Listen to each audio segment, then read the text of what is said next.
Уважаемые жители Республики Коми, добрый день. Продолжаю информировать вас о ситуации в республике. Что касается эпидемиологии, на сегодня под медицинским наблюдением находится 2584 человека. Лабораторно подтверждено 782 случая заболевания новой коронавирусной инфекцией.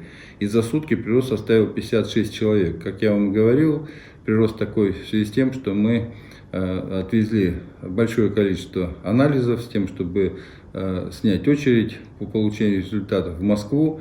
И, соответственно, этот суммарный прирост за 5 дней. Тем не менее, это все-таки лишний сигнал нам с вами к тому, чтобы режим самоизоляции ни в коем случае не нарушать.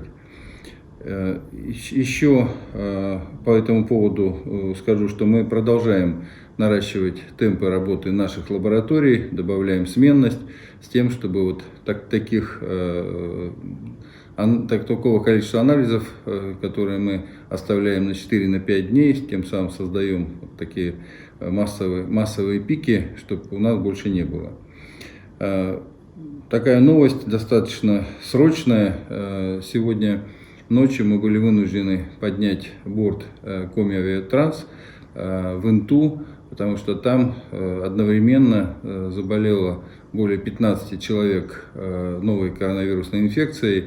И мы для того, чтобы там коллег просто разгрузить, они не справлялись с таким количеством пациентов, мы вывезли этим бортом 8 тяжелых пациентов в республиканскую инфекционную больницу.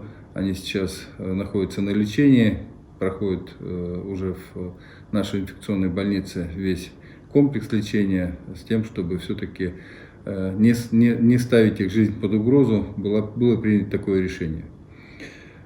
Сегодня я выезжал в Прилузский район. Выехать туда было необходимо, потому что там началась очень серьезная ситуация по затоплению части села. Вчера, 6 мая, уровень воды в реке Летка превысил неблагоприятную отметку в 550 сантиметров. Сегодня вода продолжала подниматься, и в результате подтопления 50 частных домов села Летка оказались затопленными. 6 человек в результате этого затопления эвакуированы, они расселены по родственникам. Остальные находятся по местам проживания. Тем не менее, мы в связи с такой ситуацией развернули пункт временного пребывания. Там очень хорошая школа. Я сегодня тоже посмотрел этот пункт временного пребывания. Там все есть, и места размещения, и питания. Сегодня же я там провел заседание комиссии по чрезвычайной ситуации и объявили чрезвычайную ситуацию для села Летка, с тем, чтобы все мероприятия оперативные проводились уже в составе плана по ликвидации ЧС. И отмечу также, что это не одно у нас подтопление. Сегодня также в результате размыва дорог, отрезанными от большой земли, оказались несколько населенных пунктов в Усть-Кулумском районе, где также введен режим ЧС, ситуация также взята под контроль, и в настоящий момент все службы работают над решением оперативных задач. О поддержке сельского хозяйства.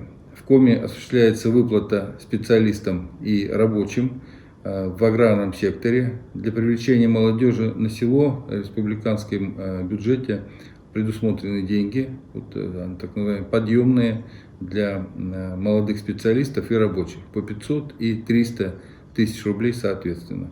В настоящее время между 5 хозяйствами распределено 1,5 миллиона рублей, и это не последнее средство, которое мы предусматриваем по этой теме. Кроме того, осуществляется выплата субсидий на компенсацию расходов по доставке товаров в труднодоступные населенные пункты. И в республиканском бюджете также мы на эти цели предусмотрели 22 миллиона рублей. Это действенная мера поддержки, пользуется очень большим спросом. 103 хозяйственных субъекта уже заключили договора о получении таких субсидий.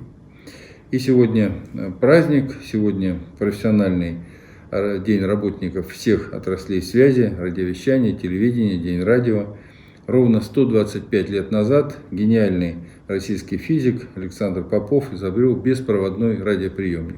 Сегодня мы не можем себе представить нашу жизнь без телевидения, без мобильной связи, без интернета. И это, конечно, такое изобретение перевернуло весь мир, в хорошем смысле перевернуло возможность общения.